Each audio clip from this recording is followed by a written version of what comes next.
Hari ini 18 November 2024 balik dengan pembahasan di XAUSD. As usual, Saxo kita ngomongin pembentukannya dalam daily. Ya, tentu di sini teman-teman perhatikan ini adalah bullish yang bagus. Kenapa? Karena dari kemarin harapan saya adalah ketika dia bullishnya itu membantu untuk yang namanya pembentukan lanjutan, yaitu ada pembentukan dari lower high-nya dia sendiri. Ya, saya berharap ada lower high untuk nanti kita bisa melanjutkan lagi penurunannya. Dan di sini a good things.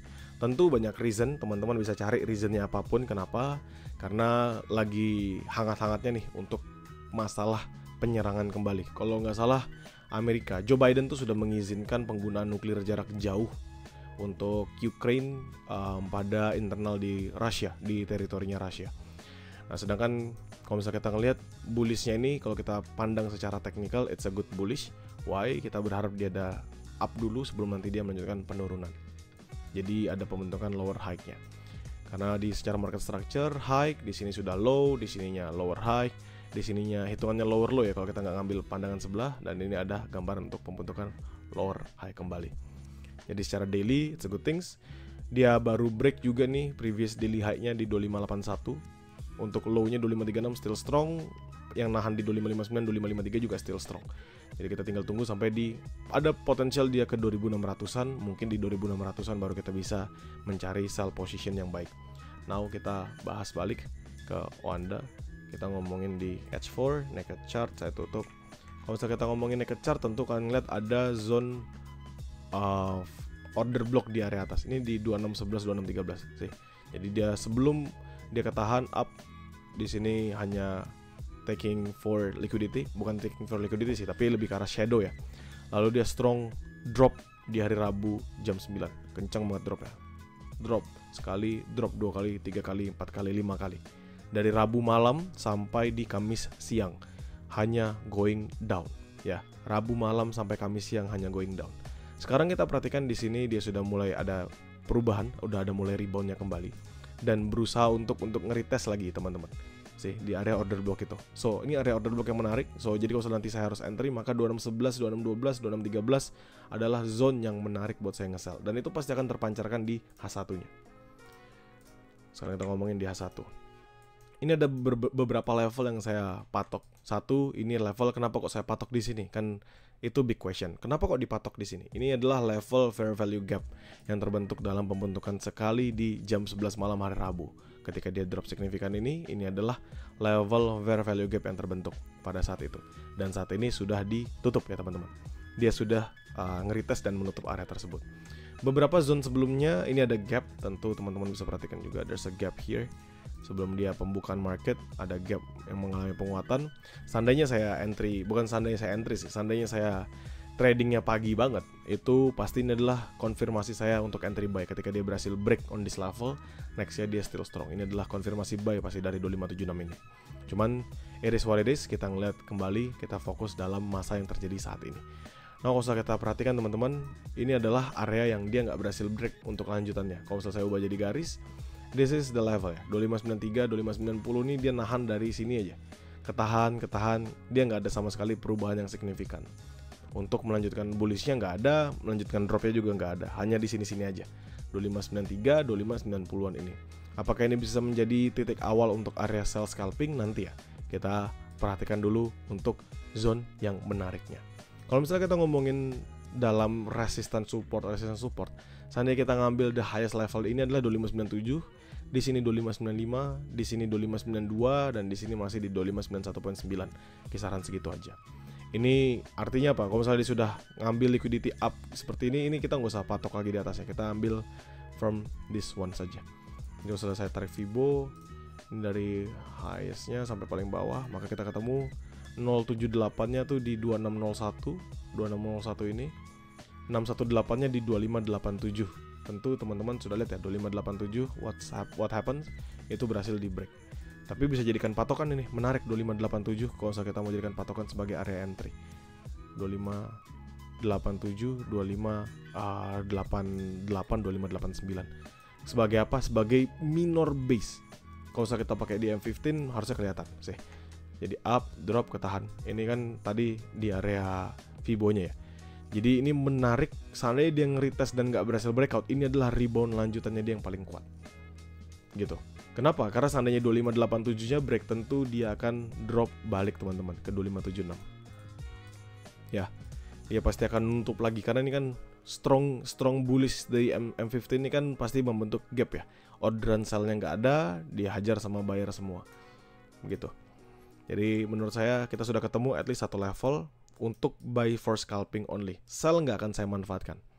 Walaupun ini dia sekarang tertahan, menurut saya nggak akan saya manfaatkan aja. Ya, untuk sell pertama di mana tentu adalah di area order block atas ini. Ini saya akan patok harga. Sell pertama saya ini sell high risk, pasti 2605 sampai ke 2603. Sell high risk pertama. Selama apa? Tentu simple teman-teman, 2603-nya nggak di breakout. Jadi dia up, retest, berharapnya akan drop dulu. Ini harapannya. Next stop di mana? Tentu yang tadi teman-teman sudah ngeliat 2611-an ya. 2611 dan kawan-kawannya. Tapi ini kan sebenarnya kalau setelah kita nggak ngehitung, kalau tadi dari hampat kan 2611-nya itu adalah area yang memang menjadi order block. Tapi kalau misalnya kita ngeliat kan below-nya enggak. Tapi saya untuk saat ini akan manfaatkan untuk area memang area di atas-atasnya ini. Ditarik. Nah, ini akan di 2618. Ini kan 2618.9, 2619 lah ya kira-kira. 2619 saya buletin aja. 2619 untuk areanya sampai ke 2616. Ini nanti saya patok 2616, 2616, 2619, tapi at least untuk area pertama yang akan saya hajar itu ada di 2609, 2611. Selama sama teman-teman, gak ada perubahan seperti tadi. 2609, 2611 selama tidak break 2609-nya ya. The same things 2609, 2611 selama dia nggak break 2609. Kenapa? Karena kalau kita lihat di H1 ini adalah pembentukan order blocknya. Dia nahan, closingannya dia up memang ada beberapa volatility, but still kalau misalnya saya ubahin menjadi garis, the highest level ya tentu hanya di sini saja, ya kan? Di sini, on this level. Yang bikin dia nggak ada break sama sekali. Ini kan dari dia Selasa sampai dia di hari Rabu, memang selalu ada tailnya, selalu ada tailnya. Tetapi still always close dan closingannya di bawah dari 2611. Ya, closingannya selalu di bawahnya. Jadi menarik kalau misalnya kita harus perhatikan area tersebut. Untuk apa ya? Tentu untuk area yang bisa kita manfaatkan sebagai trade-nya kita. 2611, 2612 ini. Jadi bisa saya buletin ke atas bisa, tapi kalau saya mau ya 09 sampai 11 itu udah cukup aja. Jadi ini ada dua sell high risk yang dekat teman-teman, 605, 603, 611, 609. 19 sama 16 ini saya nggak akan masukkan dalam map gang sebagai gambaran aja. Next, seandainya dia literally strong. Jadi ini simple teman-teman ya. Kan kalian nggak usah ngeliat the highest level kan sebenarnya di sini nih. Tadi kan saya tarik untuk Fibonacci retracement kan dari 2620-an ini. Jadi paling ya tentu kalau misalnya dia bisa dari 2592 dia kencang naik sampai 2620-an kan pasti akan ada beberapa zone yang dihajar. Tentu ini habis semua nih. 0305, 1109, 1916 ini habis dihajar semua sampai paling atas. Dan seandainya dia berhasil nge-reach on this level di siang ini aja, berarti market bakalan lebih kencang lagi naiknya. Untuk medium risk di mana jauh teman-teman, medium risk kemungkinan besar medium risk sell-nya saya itu gonna be the same sell medium risk seperti kemarin. Ya, kalau kemarin kan 2601, 2604. Ya, yang di area ini adalah area sell medium risk yang saya kemarin. Cuma untuk sekarang ya tentu di area yang jauh lebih tinggi di atasnya. Yaitu nanti di 2640-an sebagai area sell medium risk atau nanti di area order block ini. Jadi still strong, still far away 2674 sampai 2675 sampai 2672 sebagai area saya sell medium risk. Buy di mana? Tentu teman-teman lihat kan kita berharap dia membentuk yang namanya lower high. Artinya apa?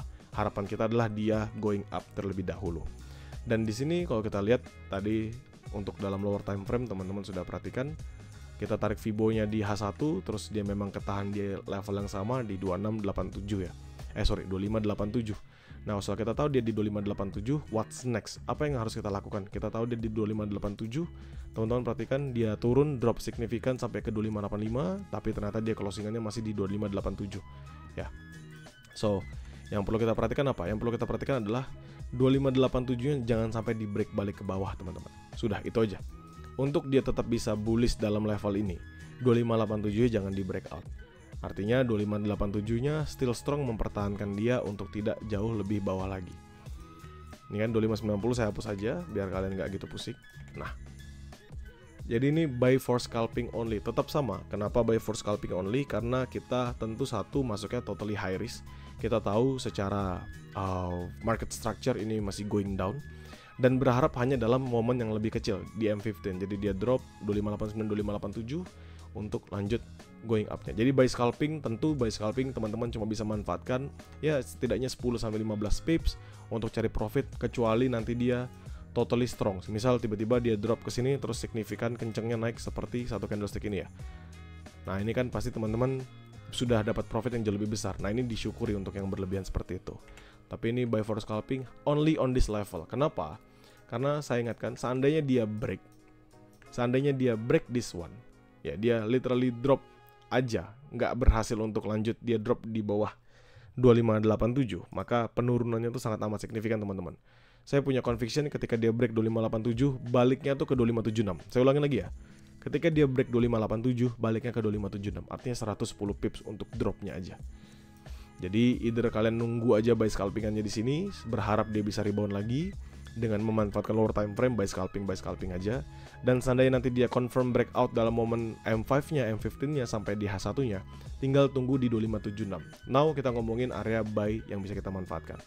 2576 ini tentu area buy yang bisa kita manfaatkan. Kenapa? Karena kalau kita ubah di H1, 2576 ini adalah RBS. Kemarin dia resistant, dia sudah menjadi support untuk saat ini. 2576, 2574. Selama 2576 nya nggak di breakout, ini adalah buy pertama kita. Seandainya nanti dikasih satu. Yang kedua adalah gap ini teman-teman. Ini gap ini di 2563an, 2563 sampai 2565. Udah itu aja. 2563 2565 untuk menutup gapnya. Selebihnya tentu 5452 sampai 54543. Persis sama seperti kemarin, beberapa zone buy di bawahnya yang memang kemarin dia nggak retest, kecuali yang 54 ya, kita profit dari 2554, happy profit buat teman-teman sekalian. Dan sekarang only waiting the game, hanya menunggu saja ya, big potential ketika nanti dia rebound ke bawah. So ini harusnya sudah jelas sih. Yang menurut saya akan masuk dalam mappingan saya adalah 1109 sebagai sell, 0503 sebagai sell, 5857 saya nggak akan masukkan dalam mappingan realnya, tapi saya hanya tulis ini sebagai area buy scalping yang bisa dimanfaatkan. Lalu 7674 ini buy high risk, dengan 6365 sebagai buy high risk juga. Udah. Selebihnya 5452 dan juga 4543 ini sama seperti mapping di hari Jumat kemarin, nggak ada yang perbedaan. Semoga membantu untuk teman sekalian. Jadi kalian sesuaikan lagi dengan metode trade yang kalian jalankan. Semoga bisa mendulang profit di hari ini. Jadikan mapping ini sebagai referensi kalian ketika kalian menjalankan trade yang kalian jalankan di hari ini.